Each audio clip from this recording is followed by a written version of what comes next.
this is an espresso machine. You'll notice, as it stands, it has two buttons. This is the power button over here. It turns it on and off. When you turn the espresso machine on, you'll hear that noise. Over here are two buttons, the one that gives you for hot water, one that gives you for steam. In the middle of it is the important button. If I turn this to the left, it will generate steam from the steam stem, which I'll use to steam milk. If I turn it to the right, it will pour coffee through this filter, and it will actually pour what's called espresso.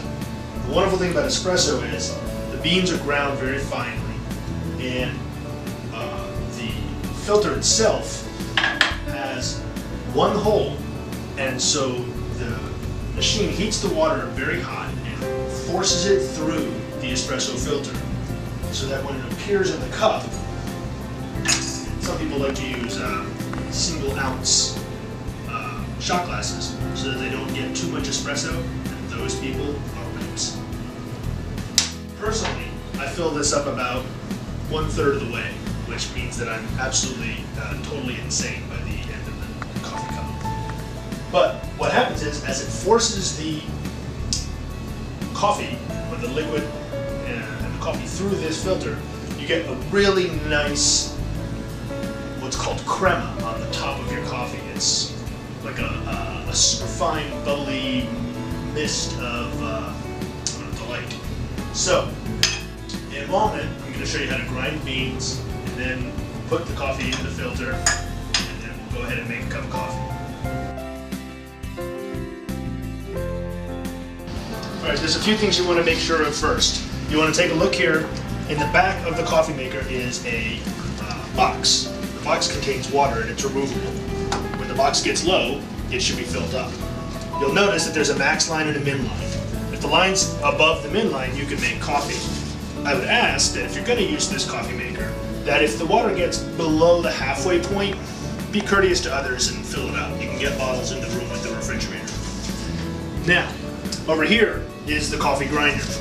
What happens is, there's a button that you press directly beneath the spout, and when you press this button, it grinds the beans and will put them out here, outside of the grinder. Now, the idea is to put the coffee filter underneath the grinder and catch the grinds. However, invariably when you do this, coffee will spill onto the catch plate, and sometimes onto the counter around it. So I personally, this is my own preference, because I believe in keeping this clean, I've established a habit. When I grind my coffee, I'm lifting up the grinder slightly and placing a paper towel underneath it. That way, when I grind it, anything that spills is easily cleanable. So I'll go ahead and grind this. Some people do it differently. This is my style. I just hold the filter and I grind.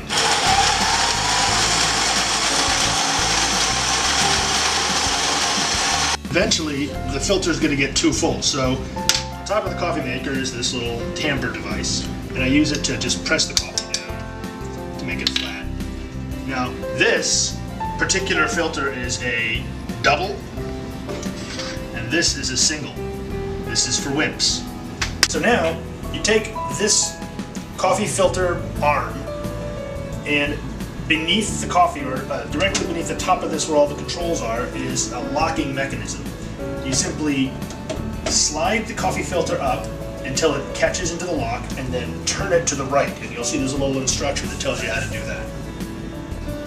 Okay, now as I said, some people like to use these little shot glasses, and you can fill them up, and that would give you 2 shots of espresso. Again, wimps. This is a cup of coffee.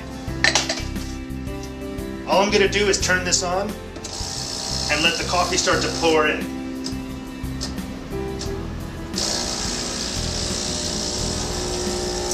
I don't know if you can see, but right now it's coming through in a thick, black, oily substance. This is the pure espresso.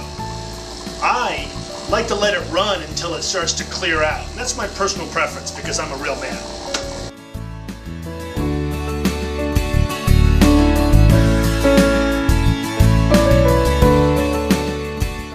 Okay, now it doesn't matter what order you do this in. I know that Sumi does this in a different order than I do.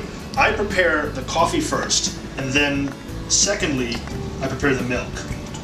I'm making a latte. As a matter of fact, I'm not just making a latte, I'm making a mocha latte. I've recently discovered that the vast amount of espresso that I put into my coffee cup is not enough. And so lately, I've been adding an ounce or so of regular coffee, which I believe makes this a cafe Americano, but I don't really know. I just like the caffeine. So now, as you see, I have poured milk into the steamer cup, and I put about, I don't know, maybe 1/5 or 1/3 of the way up to the top filled with milk, and in a moment I'm going to steam it. Before I start steaming it though, what I like to do is I like to purge the steaming stem. And to do that, I put an empty cup underneath it so the steam doesn't spray all over the counter. And then I turn the dial to the left. One reason I purge the stem is that perhaps maybe there's something that was left over from the last person who used it. The other reason is because when I first turn this steamer on, sometimes it squirts hot water for a minute, and I don't want hot water in my coffee. I already have that. So I wait until I get a good hot steam flowing from the steam stem, and then I make a switch.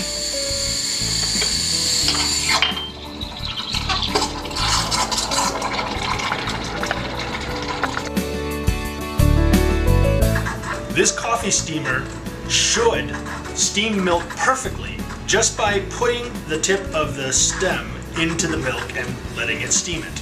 Some people like to pick the actual steamer cup up and rotate it, which also works fine as well, and maybe steams or builds up a foam a little bit faster. But while I'm building up the foam, what I do is I put liberal amounts of chocolate into my coffee. I scoop maybe 2 heaping teaspoons into the coffee, and then I whip it with my whisk.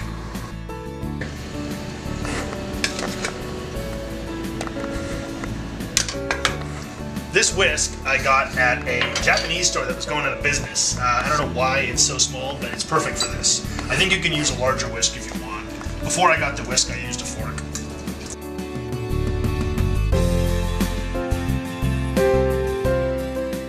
Now I'm going to take my steamed milk and I'm going to pour it into my cup of coffee. I'm going to take a spoon and I'm going to lay it right over the lip of the steam cup.